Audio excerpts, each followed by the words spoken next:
Hola, ¿qué tal, compitas? Pues hay una publicación de Proceso que me pareció interesante en la cuestión del fútbol mexicano y del fútbol mundial. Dice que los fuertes sindicatos de futbolistas son en países campeones del mundo y esto es bien interesante. Tanto en Alemania, Argentina, España, Francia e Inglaterra tienen al menos dos cosas en común en cuanto al fútbol. Han ganado mundiales y en sus sindicatos no se achican, incluso paran las ligas cuando tienen que defender los derechos de los jugadores ante los dueños de los equipos. Se trata de ejemplos en los cuales México puede aspirar ahora a que sus futbolistas en un nuevo intento impulsan una asociación que represente sus intereses ante una federación marcada por los vicios como el pacto de caballeros y el régimen de transferencias. Esto rigen al fútbol mexicano ante la falta de una verdadera asociación que defienda los derechos de los jugadores. Los países que han sido campeones del mundo presumen ligas fuertes y sindicatos consolidados que cuidan los intereses de sus agremiados.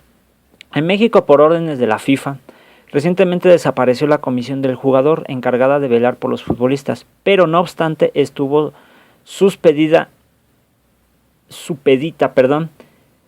a la Federación Mexicana de Fútbol, la FEMEXFUT.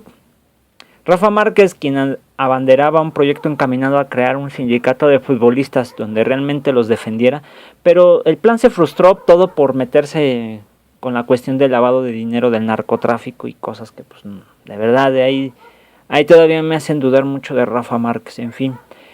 Sin embargo, Álvaro Ortiz y Javier Hernández como apoyo, quien milita en el fútbol inglés, nació la Asociación Mexicana de Futbolistas, una idea de crear una organización independiente de la FEMEXFUT. Por ejemplo, el sindicato británico entre las naciones que han levantado una Copa del Mundo, cuyo desarrollo es en el ámbito futbolístico proporcional con sus respectivos gremios de jugadores. Los sindicatos o asociaciones de extranjeros que en realidad apoyan al futbolista son ampliamente respetadas y presumen su organización y son capaces de suspender los partidos de una liga cuando lo consideran necesario.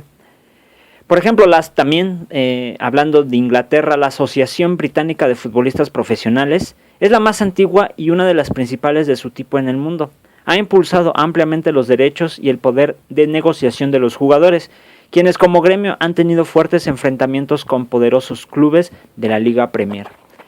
Estos integrantes de las ligas de Inglaterra, Gales, Irlanda del Norte y Escocia, que fue fundada en 1907, sus actividades están de cuidar, mejorar y negociar las condiciones, derechos y estatus laboral de todos los jugadores profesionales del país. Desde 1955 es integrante del Congreso de Sindicatos Británicos, que cuenta sus oficinas en Londres y en Manchester. Es uno de los organismos con más influencia y poder dentro del fútbol inglés. Han ganado una gran cantidad de disputas legales en favor de los jugadores, en cuestiones de transferencia, salarios, aumentos, mejores condiciones laborales y también en casos de discriminación o en reconocimiento de sus derechos.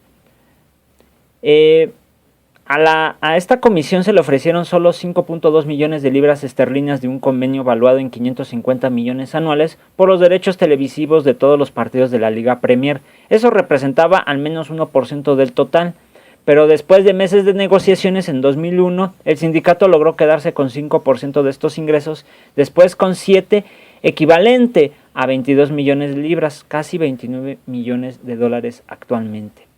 El futbolista belga, Jean-Marc Bosman, que se conoce como la ley Bosman, acudió a la justicia europea en 1995 para demandar al Club Lieja, con el que acababa de terminar su contrato. Argumentó que su ex equipo no lo dejaba contratarse libremente con un club francés a menos de que fuera remunerado.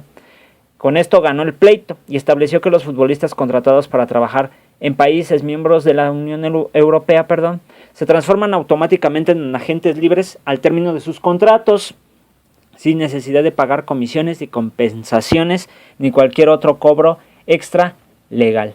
En Francia también sucede lo mismo, ya que se creó en 1961 una comisión de futbolistas o una asociación.